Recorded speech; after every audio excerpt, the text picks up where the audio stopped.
so it's been a while since we've done one of these sit-down ones. I thought it was timely just to check in.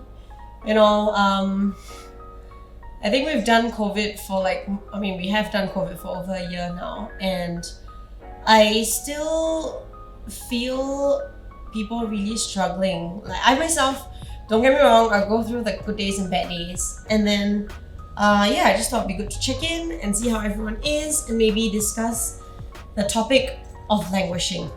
Okay, so this word languishing came out, I think, last year. There was this New York Times article that wrote something about it, and that was the first time I think this word came into like popular consciousness of being like a thing. I mean, it's not a good thing, but a thing. And languishing, so you ask what languishing is, it's kind of somewhere between like depression and thriving. So if you think of a plant, a thriving plant is healthy, it's green, it's really fresh, and then there's a dead plant, right? So languishing is when it's not really so green. Some of the leaves are kind of yellow, the soil looks kind of dry, it doesn't look great, but it's like surviving, right? So I think that's the best way that I can describe languishing, is like this empty void between being depressed and really thriving and living your best life. And I think the problem with this whole pandemic, it's it's very easy to blame things on the pandemic, but I feel like this languishing state is something that we've all come across at one point or another in our lives, right? So but the pandemic just makes it worse, and also sometimes I feel like it gives us an easy scapegoat to say like, if I could only travel again, if I could like go clubbing again, if I could go out in a big group again, then I wouldn't be in this state. But I don't think it's as simple as that. Mental well-being, again, to kind of describe languishing on a scale of -10 to 10, right? So 10 is in a flourishing state, you're doing well, you're living your best life. And to be depressed, you would probably be like a -10, -9. I think languishing falls somewhere in the like -1 to 1, so you're kind of not dying, but you're definitely not living a good life. It's like a neutral, but there's a sense of like blah, and there's a sense of like, very sian to do things. There's like no motivation, but then you still get on with life and you do what you have to do, although you don't particularly feel like doing it. Okay, so the danger in languishing is that it's not like a punch in the face, right? Where you're like, okay, I'm really depressed because this happened, I'm really upset because this happened. It kind of creeps up on you, right? That you see like a slow dwindling of your sense of drive, you see a slow dwindling of like your sense of purpose. There's a slow dwindling in terms of like your motivation and your sense of meaning. And before you know it, you're in this really, state where you're just not feeling good about things, but you're not upset enough to say that you're unhappy. I hope that makes sense. Okay, so it kind of like you feel joyless, you feel aimless, and I think it's a pretty common state, pandemic or not. Okay, so let's talk about like number one. I think the most important thing is to be able to name this emotion. In psychology, before I started studying, I was like, psychologists or like some of my lecturers would tell me it's very important to name the emotion. And we weren't even talking about languishing, talking about naming emotions in general. So there's like an emotional wheel, right? So it's good if you at any one point in time can name your emotion, and if you have a larger vocabulary to describe your emotion, whether good or bad, that usually means you're in better emotion. You would be in a better mental and emotional state. Right? So it's important to name the emotion. And when you're feeling joyless and aimless, right, it's not that easy to just name that, because like I said, if you suffer, okay, let's say someone close to you has passed away, right, you can say that I'm grieving. Like for the longest time, I think it was hard for me because I couldn't say that I was grieving over my grandmother. It's been 3 years, like 2018, and to be honest, sometimes like now when I talk about it, I'm okay, but there are times when I talk about her and I find it hard not to cry, or I'm actually fighting back tears, right? And it's hard to say, but I think as I slowly learned to use the word grief, right, and I learned it's okay to like 3 years on still be grieving, it's helped a lot, right? So same for languishing. And this, I know it sounds really quack, but just it has been proven by research, by science. If you can name it, it helps a lot. So if you're feeling not great and someone goes, hey, how's it going? How are you doing? Maybe you can just say, yeah, I'm not doing so great. I may be languishing, right? And even if you don't say it out to people, because you don't want to be like a downer and like, I'm so blah, right? At least knowing it for yourself and telling yourself, yeah, I'm kind of languishing. So if you can sort of find a word or a vocabulary to name the emotion, like, okay, I'm a bit aimless, I'm kind of languishing, then once you've done that, then you can take the next steps to deal with it.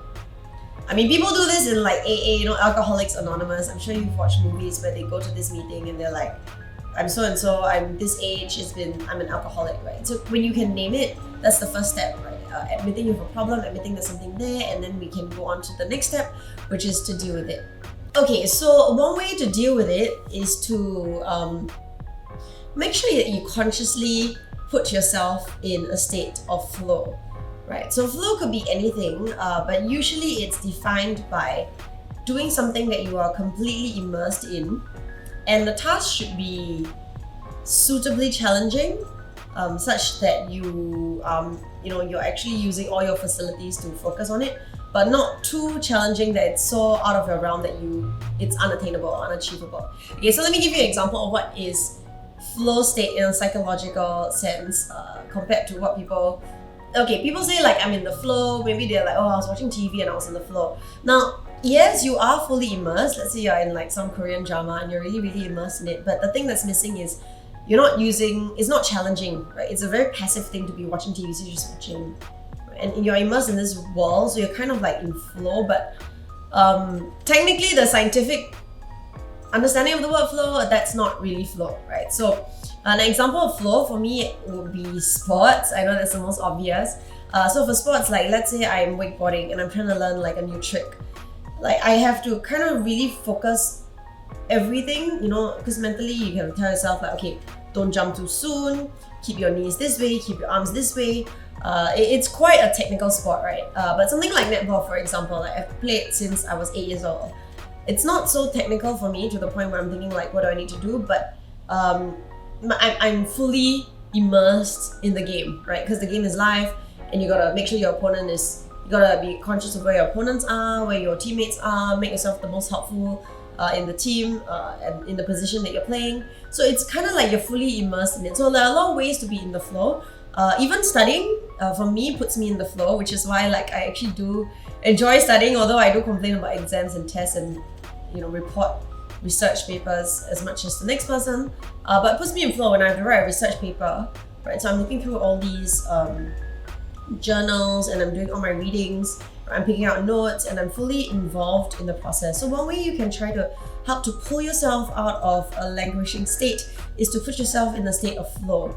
And sometimes, right, the tasks that we're doing every day can already put us in a state of flow. It's just that we need to consciously, orchestrate the circumstances to make that happen. Okay, example. Let's say you're studying for a test, right? So you have a test like next week. You could just you study, and then your friend messages you, and then you scroll through social media, and then you watch TV for a while, and you get tired, then you take a break, then you eat a snack. All that's not going to put you in flow. Now, how you can make it your circumstances such that you put yourself in flow state is you could try setting a timer, right? Okay, I'm gonna give my full concentration for the next 25 minutes. And 25 seems arbitrary, but there's this whole thing called the Pomodoro technique. Anyway, I'm not gonna go into that, but basically they found that 25 minutes is a good and optimal time to spend on something. So maybe you can try putting a 25-minute timer on your phone, and then switch your phone to airplane mode, right? Make sure you're not allowed to use your phone, to eat, to do anything except work on this thing for 25 minutes. After that, you can take a break.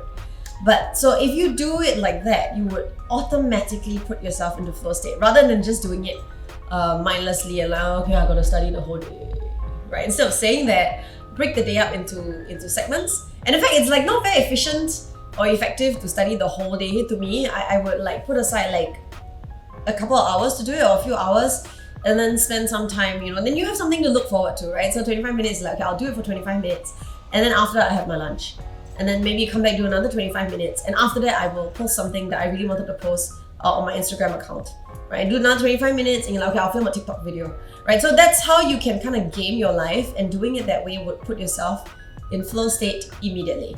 Right, but of course, so that's for the work part, but I mean, put yourself in flow state and make sure you make time to put yourself in flow state, meaning make time for your hobbies, right? So like for me, it's sports, so I like cycling, you know, I like netball, I like running, but for you, maybe you don't like sports. Not everyone likes sports, right? It could be like my best friend likes knitting and crocheting. It could be learning a new skill, maybe you like to play a new musical instrument. It could be learning a new language, right? It could be going to an art class and learning how to... recently my friend Fani went for this tufting class. Tufting? Basically you're making like a mat, and it took her like 5 hours, I think. But like, you know, like a class like that, or a pottery class or a painting class, right? Something that puts you in a state where you're fully immersed and you're really using all your senses to be in that state. Sometimes we just need something like that to break us out of the languishing states, and then you can go back, and then life, yeah, after that will seem a lot better. I mean, don't underestimate the power of, you know, these like sort of little breaks and these little hobbies. They really, really do add joy to your life and make a difference in terms of whether you're flourishing or whether you're languishing. Okay, so I hope that helped you with tips on, you know, how we can deal with our own languishing. So number one is make sure to set aside uninterrupted work time. So you put yourself into flow state deliberately, because we all need to go to work, get work done, or go to school, you know, get studying done. So just make it more efficient for yourself and make it in such a way that it feels like you're accomplishing something, right? So set like a 25-minute timer and then stop at the end of it and take a break. But like, you know what, pat yourself on the back for doing a good solid 25 minutes, and pat yourself on the back for accomplishing whatever you have accomplished in that 25 minutes. The other is to make time for your hobbies. You know, don't underestimate the power of hobbies. Every day, set aside like some time to do something that you really like, some form of hobby, hopefully something that puts you in flow state. You can be in flow state even when you're talking to your friends. For me, as an extrovert, that really helps to lift my mood, and I make time for that every day. So don't underestimate the power of putting yourself in flow state and the power of making time for things that you really like.